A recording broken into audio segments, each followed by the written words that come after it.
Assalamualaikum. Welcome to my YouTube channel, Wiki Studio. Today our topic is what is interest, what is interest rate and rate of return, and how to find interest and interest rate. हम सबसे पहले देखेंगे interest हमारे पास है क्या। Interest हम कहते हैं किसे हैं, इंटरेस्ट किस चीज़ का नाम है। Interest is the manifestation of the time value of money. Computationally interest is the difference between ending amount of money and the beginning amount of money. वो कहते हैं कि टाइम के साथ ना जो वैल्यू है ना चेंज होती जाती है पैसे की, ठीक है। अब वैल्यू जो चेंज होती है वो कितनी वैल्यू चेंज हुई है, उस वैल्यू को जो हम अगर कैलकुलेट करें तो हमारे पास इंटरेस्ट है बड़ा। मिसाल के तौर पे कल जब मेरे पास 10 रुपये थे और आज के 10 साल बाद वही 10 रुपये हों तो उनकी वैल्यू सेम तो नहीं होगी। उस टाइम के 10 रुपये और आज के 20 रुपये मिलाएंगे तो तब जाके जाके वैल्यू कंप्लीट होगी। तो वो जो वैल्यू कम हो गई है 10 रुपये की, उस वैल्यू को कैलकुलेट अगर करूँ तो मेरे पास इंटरेस्ट आता है। और देखें जैसे वो कहता है कि difference between ending amount of money and the beginning amount of money, जो हमारे पास उस वक्त मनी थी और जो हमारे पास अब बनी है, उन दोनों का जो डिफरेंस होता है ना, उन दोनों का अगर मैं डिफरेंस लूँ तो मेरे पास इंटरेस्ट निकल आता है। If the difference is zero और नेगेटिव, अगर डिफरेंस जीरो आ रहा है या नेगेटिव आ रहा है, मिसाल के तौर पर उस टाइम मेरे पास मनी थी और जो आज मनी है उससे मैं ज़्यादा चीज़ें खरीद पा रहा हूँ या उससे सेम चीज़ें खरीद पा रहा हूँ, सेम वैल्यू है पड़ी उसकी अमाउंट की, तो मेरे पास जो इंटरेस्ट होगा वो ज़ीरो होगा, इंटरेस्ट उसका कोई नहीं होगा। There are always two perspectives. Interest को देखने के ना दो पर्सपेक्टिव हैं। एक इंटरेस्ट पेड होता है जो कि हम इंटरेस्ट दे रहे हैं, सूद जो हम दे रहे हैं। एक है पड़े इंटरेस्ट अर्नड। इंटरेस्ट अर्न कौन करता है? वो एक इन्वेस्टर होता है। मिसाल के तौर पे इंटरेस्ट पेड में क्या आ जाता है, मैंने एक बैंक से लोन लिया है, ठीक है, मैं बोरर हूँ, मैंने लोन लिया है उससे, मैंने उधार लिया है बैंक से, जब मैं उसे वापस दूंगा तो मुझे इंटरेस्ट पे करना पड़ेगा। तो यहाँ पे जो होता है इस इधर जो इंटरेस्ट हो रहा होता है वो इंटरेस्ट पेड हो रहा होता है। उसके बाद मैं देखता हूँ कि एक कारपोरेशन को ना, एक मैं बहुत पैसा है मेरे पास, मैंने कारपोरेशन को दे दिया कि ये मैं अपने आपको इस इतने इंटरेस्ट पर मैं आपको दे रहा हूँ पैसे, तो जब मैं वापस लूँगा तो मैं इतने इंटरेस्ट के साथ लूँगा, इतने पैसे मुझे ज़्यादा चाहिए। तो वो जो इंटरेस्ट होता है वो इंटरेस्ट अर्नड होता है, वो इंटरेस्ट मैंने कमाया है, ठीक है। अब फार्मूला क्या है पड़ा इंटरेस्ट फाइंड करने का? इंटरेस्ट फाइंड करने का फार्मूला है अमाउंट ओन्ड नाउ। अब हमारे पास कितनी रकम है माइनस प्रिंसिपल रकम। प्रिंसिपल रकम कौन सी होती है? प्रिंसिपल अमाउंट वो है पड़ी जो हमारे पास उस वक्त थी, या मिसाल के तौर पे जो मैंने बैंक से अमाउंट ली वो मेरे पास प्रिंसिपल है, और जो मैं वापस दूंगा वो मेरे पास अब की अमाउंट है पड़ी, अमाउंट ओन्ड नो, ठीक है। उसके बाद हम देखते हैं कि हमारे पास इंटरेस्ट रेट क्या है। इंटरेस्ट रेट हमारे पास है interest paid over a specific time unit is expressed as a percentage of principal, the result is called interest rate. वो बेसिकली कहना चाह रहा है जो इंटरेस्ट मैंने पे किया है ना, उसका अगर मैं प्रिंसिपल के साथ दूसरा डिवाइड कर दूं और मल्टीप्लाई 100 कर दूं तो ये मेरे पास इंटरेस्ट रेट बन जाए परसेंटेज के अंदर। अब वो कहता है कि इट्स सवाल देखते हैं जहाँ पे हमने इंटरेस्ट और इंटरेस्ट रेट फाइंड करने होंगे। कुछ ऐसे सवालात के ऊपर हम देखें तो हमारे पास सबसे पहला सवाल है, इन क्वेश्चंस को ना करना मुश्किल नहीं है, फार्मूला लगाना मुश्किल नहीं है, इन क्वेश्चंस के स्टेटमेंट को समझना सबसे बड़ा प्रॉब्लम है। लोग स्टेटमेंट ही नहीं समझते। मिसाल अगर हमें स्टेटमेंट समझ आ जाए ना कि हमें दिया क्या हुआ है, हमने मालूम क्या करना है, तो उसके बाद हमारे लिए कोई मुश्किल नहीं होती। सबसे पहले हम स्टेटमेंट समझेंगे कि स्टेटमेंट में वो कह क्या रहा है, वो हमें बता क्या रहा है और हमसे पूछ क्या रहा है, ठीक है। हम सबसे पहले देखते हैं तो वो कह रहा है कि एक एम्प्लॉय है और वो बोरो करता है 10,000 रुपीज़ मई के अंदर, and must repay of total of 10,000 उसने बोरो किया है मई के अंदर, और एक साल के बाद वो कह रहा है कि 10,700 उसने वापस कर दिया 1 ईयर लेटर। एग्जैक्टली 1 साल के बाद उसने 10,700 रुपये वापस दिए हैं। अब वो कह रहे हैं determine the amount and interest paid. Interest amount के अंदर भी बताना है और इंटरेस्ट परसेंटेज के अंदर भी बताना है, इंटरेस्ट रेट भी बताना है कि इंटरेस्ट रेट उसे कितना पे करना पड़े। अब सबसे पहले हम देखें तो हमारे पास जो गिवन गिवन डाटा था वो क्या था, हमने बोरो कितना किया। बोरो करने का मतलब क्या है कि जो हमारी प्रिंसिपल अमाउंट थी वो कितनी थी, प्रिंसिपल अमाउंट बोरो जो हमने की वो 10,000 की। उसके बाद जो हमने उसे वापस पे की, इंटरेस्ट पेड जो अमाउंट थी हमने जो उसे वापस दी वो कितनी थी, 10,700। और जो नंबर ऑफ़ ईयर्स थे हमारे पास वो क्या था, 1 ईयर था। 1 साल के अंदर ही हमने ये काम निपेट लिया। उसके बाद हम देखेंगे कि हमें मालूम क्या करना है। इंटरेस्ट फाउंड, इंटरेस्ट अमाउंट हमने फाइंड करनी है और उसके बाद हमने फाइंड करनी है इंटरेस्ट पेड, इंटरेस्ट रेट जो हमने पे किया वो इंटरेस्ट का इंटरेस्ट रेट क्या था। अब हम जो इंटरेस्ट अमाउंट जो फार्मूला हमने पहले देख लिया कि इंटरेस्ट अमाउंट फाइंड करने का फार्मूला क्या है, अमाउंट ऑन नो जो हम अब अमाउंट उसे वापस दे रहे हैं वो कितनी है, माइनस प्रिंसिपल जो हमने ली थी वो कितनी है। तो अब हमारे पास 10,700 हमने वापस दी है और 10,000 हमने उससे लिया था। अगर मैं 10,700 में से 10,000 निकाल दूं तो मेरे पास इंटरेस्ट अमाउंट आ गया जी, जो मैंने ऊपर इंटरेस्ट दिया है 700 रुपये आई है, $700 आई है। ठीक है, उसके बाद मैं देखता हूँ कि बी पार्ट में वो क्या कहता था, बी पार्ट में हमने इंटरेस्ट रेट फाइंड करना है। इंटरेस्ट रेट फाइंड करने का फार्मूला भी हम देख चुके हैं। जो हमने अमाउंट में इंटरेस्ट दिया है अगर उसको मैं प्रिंसिपल अमाउंट पर डिवाइड कर दूं तो हमारे पास, और उसे मल्टीप्लाई 100 करूं तो परसेंटेज के अंदर हमारे पास इंटरेस्ट रेट आ जाएगा। मैं 700 हमने इंटरेस्ट पे किया है और 10,000 हमने प्रिंसिपल अमाउंट ली थी और उसको मैं अगर 100 से मल्टीप्लाई करूं तो 7% हमारे पास इंटरेस्ट रेट बना है। इसी तरह का हम एक और क्वेश्चन देखते हैं जिसमें ना वो सेकंड क्वेश्चन अब देखते हैं उसमें हमें क्या है कह रहा है। सेकंड क्वेश्चन है हमारे पास, Sarmad plans to borrow. Sarmad क्या कह रहा है, सरमद प्लान कर रहा है कि 20,000 रुपये उधार ले किसी बैंक से 1 साल के लिए। कितने परसेंट पे, 9% इंटरेस्ट रेट के ऊपर। ठीक है, for new recording equipment, new recording equipment बनाने के लिए। अब वो कहता है हमने फर्स्ट पार्ट में क्या करना है, हमने compute interest and total amount due after 1 year. वो कह रहे हैं इंटरेस्ट अमाउंट बताओ, इंटरेस्ट आपने अमाउंट कितनी पे की है, बन रही है, और आप ये बताओ कि आपने वापस उसे रकम दी है वो कितनी बन रही है। तो उसके बाद हम देखते हैं कि बी पार्ट में क्या कहते हैं। बी पार्ट में कहते हैं कि मुझे ना ये कॉलम के जरिए बताओ, construct a column graph dash shows original loan amount and total amount due after 1 year. आप कॉलम के जरिए यही दो चीज़ें बताओ कि आपने उधार कितना लिया था, इंटरेस्ट आपने कितनी दी है, और 1 साल के बाद आपकी रकम कितनी बनी है। यही चीज़ें आप सारा कुछ एक कॉलम बनाकर मुझे बताओ। तो हम सबसे पहले देखते हैं कि हमारे पास अमाउंट कितनी थी। प्रिंसिपल अमाउंट जो हमने उधार ली थी वो हमारे पास 20,000 थी टोटल।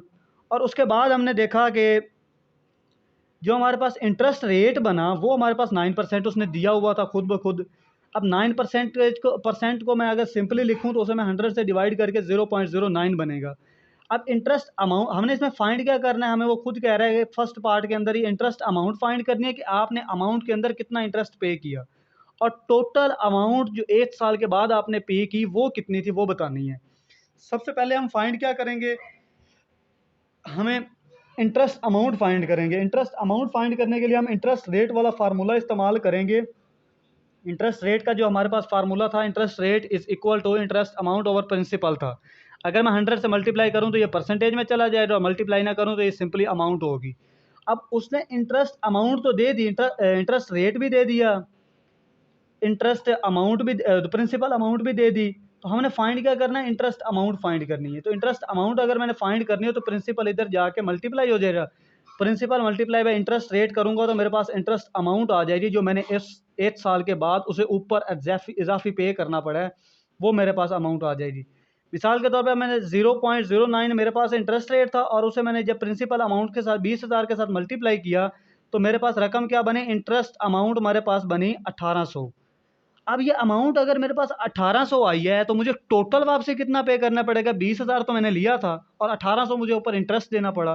तो टोटल अमाउंट कितनी देनी पड़ेगी, टोटल अमाउंट रीपे जो मैं करूँगा वो प्रिंसिपल प्लस इंटरेस्ट रेट करूँगा, 20,000 जमा 1800 को करूँगा तो मुझे इतने वापस देने पड़ेंगे। अब टोटल अमाउंट रीपे कितनी है, 21,800। अब मैं इसका बी पार्ट देखता हूँ। बी पार्ट में उसने हमें क्या कहा था, बी पार्ट में उसने कहा था कि मुझे कंस्ट्रक्ट करके बताओ सेम यही चीज़ें कॉलम रो के अंदर। ठीक है, अब कॉलम के जरिए अगर मैं कंस्ट्रक्ट करूँ, मैं एक टाइम के हिसाब से बनाता हूँ, भाई कितना टाइम है और कितने डॉलर मैंने लिए। दो एक्सेस बनाता हूँ, एक टाइम का और एक डॉलर का, पैसों का। अब मैंने पहले कितने लिए थे, 9। ओन्ड बोरो कितने किए थे, वो 20,000 किए थे, और जो मैंने वापस उसे दिया वो 21,800 रुपये हैं। 21,800, सॉरी यहाँ मिस्टेक होगी, 21,800 मैंने वापस पे किए हैं। अगर इसी चीज़ में देखूँ तो इंटरेस्ट रेट मुझे कितना पे करना पड़ा है, 1800। गैप जो होगा वो मेरे पास कितने का आया है, 20,000 से 21,800 के अंदर गैप कितना आया, 1800 का। अब इंटरेस्ट रेट इधर मैं फार्मूले में लिख दूंगा और ये मेरे पास एक ग्राफिकल रिप्रेजेंटेशन हो जाएगी कॉलम रो के अंदर। उसके बाद मैं देखता हूँ कि क्वेश्चन 3 है। अब हम तीसरे क्वेश्चन करते हैं। हम मुख्तलिफ क्वेश्चन करके देखेंगे ताकि हमें ना ज़्यादा से ज़्यादा अंडरस्टैंडिंग हो कि इंटरेस्ट रेट है क्या, इंटरेस्ट रेट फाइंड कैसे करना है, इंटरेस्ट कैसे फाइंड करना है। मुख्तलिफ क्वेश्चन देखेंगे ताकि हम ज़्यादा से ज़्यादा अंडरस्टैंडिंग हासिल कर सकें। हम अब क्वेश्चन नंबर 3 की तरफ जाते हैं। क्वेश्चन नंबर 3 में वो कहता है calculate the amount deposited 1 year ago. वो कह रहा है 1 साल पहले मैं क्या अमाउंट पे करूं, क्या अमाउंट मतलब डिपॉजिट करवाऊं टू हैव 1000 नो, कि अब जाके 1 साल के बाद जाके मेरे पास 1000 बने at an interest rate of 5% per year.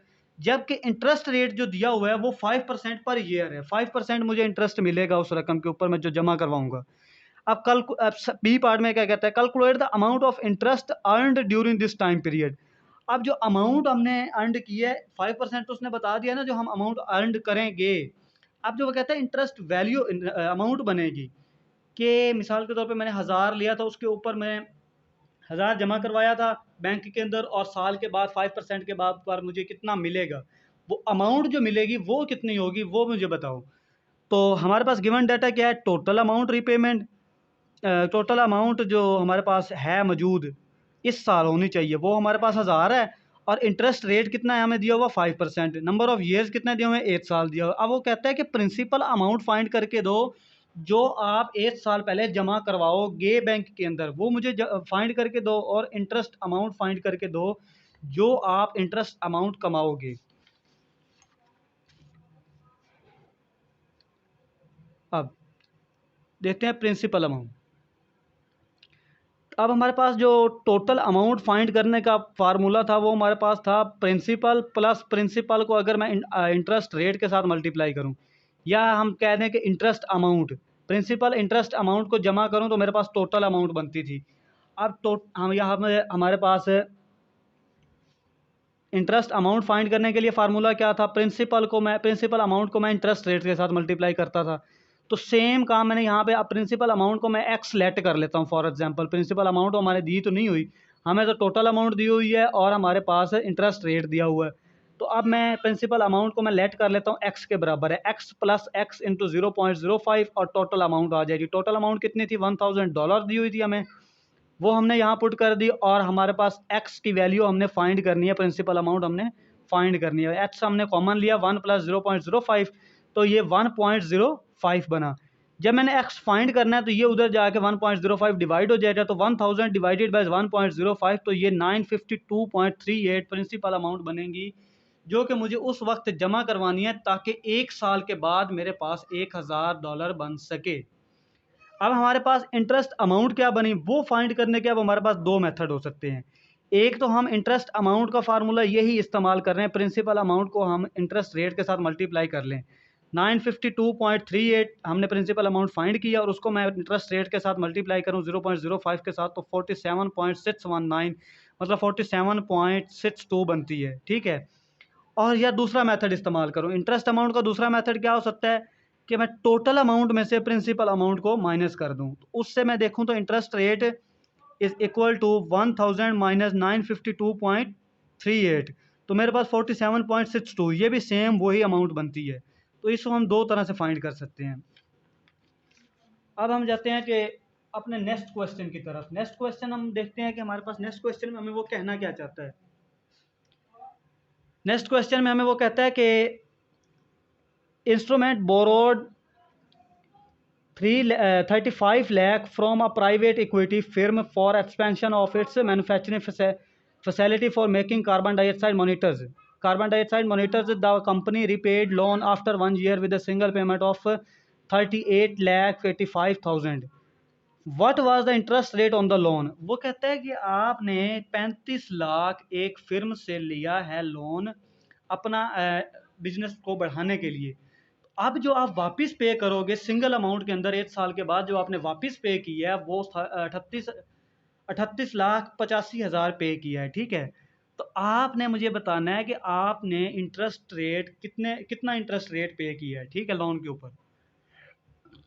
तो हम सबसे पहले अपना गिवन डाटा लिख लेते हैं। 35 लाख हो गया और हमारे पास टोटल अमाउंट जो है वो एक्यूड जो हुई है वो हमारे पास 38,85,000 होगी। तो हमारे पास आई कितना है इंटरेस्ट रेट, वो हमने फाइंड करना है। इंटरेस्ट रेट का फार्मूला था टोटल एक्योर्ड माइनस प्रिंसिपल, मतलब कि इंटरेस्ट अमाउंट कितनी बनती है वो, और डिवाइडेड बाय प्रिंसिपल।